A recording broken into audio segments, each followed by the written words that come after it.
Heboh, isi chat debt collector bikin resah, mau kirim narkoba ke rumah debitur.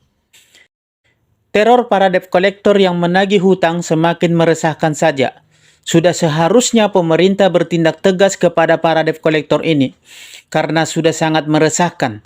Mulai dari pengancaman, kekerasan fisik, perampasan barang jaminan objek fidusia secara paksa dan semena-mena, bahkan sampai ada yang memakan korban jiwa. Entah sampai kapan hal ini terus terjadi, dan entah sampai berapa banyak lagi korban jiwa, baru pemerintah bertindak tegas dalam hal ini. Sebenarnya sudah banyak undang-undang dan peraturan yang melarang praktek-praktek semacam ini. Hanya saja sepertinya peraturan yang dibuat seperti tidak berfungsi, tidak berguna, alias mandul. Selamat berjumpa kembali dengan saya Maro di Maro Channel. Bagi kalian semua yang menonton konten ini, saya sarankan supaya Anda juga menonton konten video sebelumnya yang berjudul Tips dan Strategi Supaya Lancar Bayar Angsuran.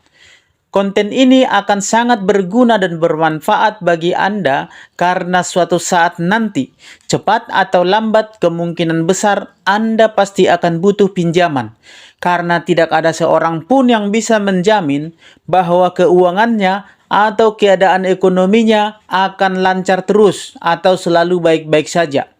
Oleh karena itu, jangan lupa cek videonya, supaya ketika Anda butuh dana pinjaman dan mau mengajukan pinjaman, Anda ingat tips dan caranya sehingga Anda tidak akan menunggak angsuran. Videonya sudah saya sematkan di bio akun ini, di bagian paling atas daftar putar video atau urutan video di bio akun ini. Baik, kita lanjutkan materi pembahasan kita. Beberapa hari yang lalu, ada berita viral mengenai seorang debt collector yang mengirimkan ancaman lewat chat kepada salah seorang nasabah pinjaman online.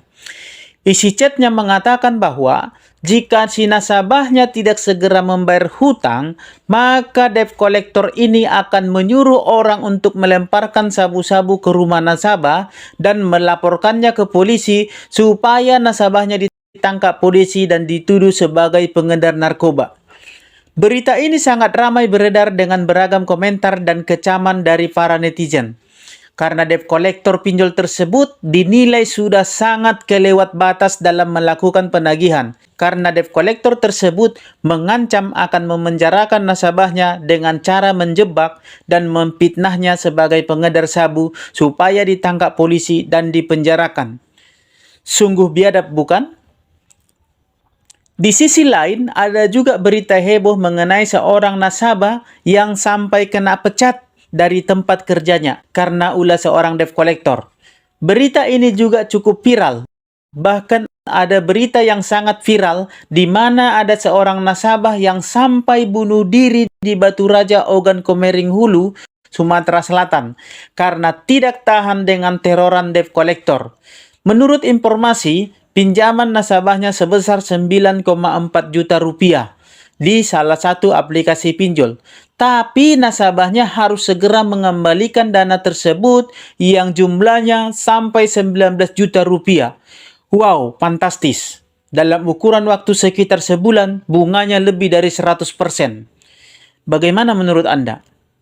Dan ini juga ada seorang nasabah yang chat di kolom komentar video saya beberapa hari yang lalu. Nasabah ini menunggak sekitar 3 bulan. Karena sudah 3 bulan, otomatis nasabahnya masuk ke penanganan debt collector. Dan akun pembayarannya pun otomatis terblokir.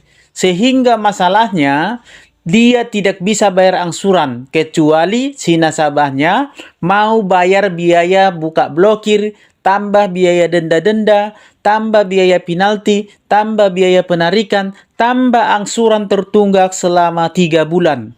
Sangat memberatkan, ya. Tapi karena nasabahnya bijak dan tidak malas cari informasi, akhirnya si nasabah ini ketemu solusinya. Ketemu solusi bagaimana supaya bisa bayar angsuran tanpa bayar biaya-biaya lainnya tadi. Dan kebetulan cara atau tips tersebut sudah saya sebarkan atau sudah saya sampaikan, sudah saya upload di salah satu materi yang saya posting di video-video sebelumnya. Dan si nasabah ini berhasil membayar angsuran dengan metode atau cara yang saya sampaikan di video itu. Angsuran pun berhasil dibayarkan. Tapi si debt kolektornya tidak terima karena dia tidak dapat uang biaya penarikan. Dan si debt kolektornya terus meneror si nasabahnya supaya uang biaya penarikan dibayarkan ke debt kolektornya langsung.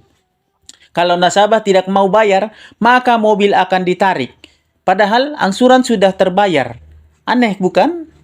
Angsuran sudah terbayar, tapi debt collector tetap mengancam mau menarik kendaraan. Nah, cara-cara seperti inilah yang saya tidak suka.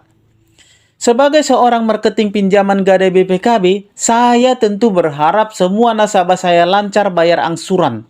Dan kalau boleh, jangan sampai ada satu orang pun yang menunggak. Karena jika ada yang menunggak, apalagi baru angsuran 1 sampai 6, maka tentu sebagai marketing saya juga kena imbasnya. Tapi saya paling tidak setuju dengan cara-cara penagihan yang tidak semestinya yang selalu dilakukan oleh para debt collector.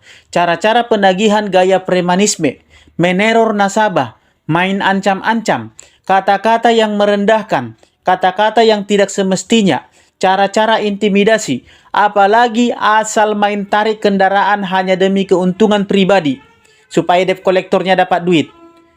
Dulu, saya sering ribut dengan debt collector karena nasabah-nasabah saya melaporkan perlakuan mereka yang suka ngancam-ngancam, sok jago, sok keras, dan sok lebih tahu hukum. Padahal mereka sendiri selalu melanggar hukum. Tapi begitu ketemu sama nasabah yang paham hukum dan keras, mereka kayak kucing kena siram air. Untung nggak kena siram air panas. Bisa melepuh tuh kulit, ya kan? Bahkan saya pernah beberapa kali berdebat tentang hukum dan peraturan dengan mereka yang sok tahu tentang hukum. Bahkan yang lebih memalukannya lagi, ada debt collector yang emosi dan ngajak duel karena kalah debat tentang hukum atau peraturan mengenai penarikan mobil atau motor objek fidusia. Begitu saya tantangin balik, nggak ada yang berani. Malah tidak berapa lama kemudian, mereka pada minta maaf dan makin ciut. Ternyata mereka cuma gaya doang, sok garang, ngomong besar, badan kekar, muka sangar. Tapi begitu saya tantangin balik, nyalinya pada ciut. Intinya, saya tidak pernah benci dengan yang namanya debt collector. Yang saya tidak suka adalah gayanya dalam menagih. Sok bawa-bawa hukum lagi. Padahal mereka sendiri dalam bekerja atau pekerjaan mereka itu sendiri sudah melanggar hukum. Karena tidak ada peraturan dan hukum yang mendukung pekerjaan mereka. Malah, hukum melarang praktik penagihan dengan memakai debt collector. Apalagi dengan cara-cara penagihan yang selalu mereka lakukan. Tapi dengan tidak tahu malu, mereka sok ngomong hukum dan peraturan lagi dalam melakukan aksinya. Saya berharap semoga hal ini mendapat perhatian dari pemerintah. Tegakkanlah undang-undang yang sudah kalian buat, hai para pemerintah. Sebagai pemerintah, harusnya kalian malu undang-undang yang kalian buat diinjak-injak oleh orang-orang yang mencari keuntungan pribadi di atas penderitaan orang-orang yang sedang kesusahan. Masyarakat yang sedang kesusahan, yang sedang terbelit atau bermasalah dengan ekonomi yang sedang melanda saat ini. Semoga materi ini bermanfaat. Dan akhir kata, saya ucapkan terima kasih dan salam sahabat.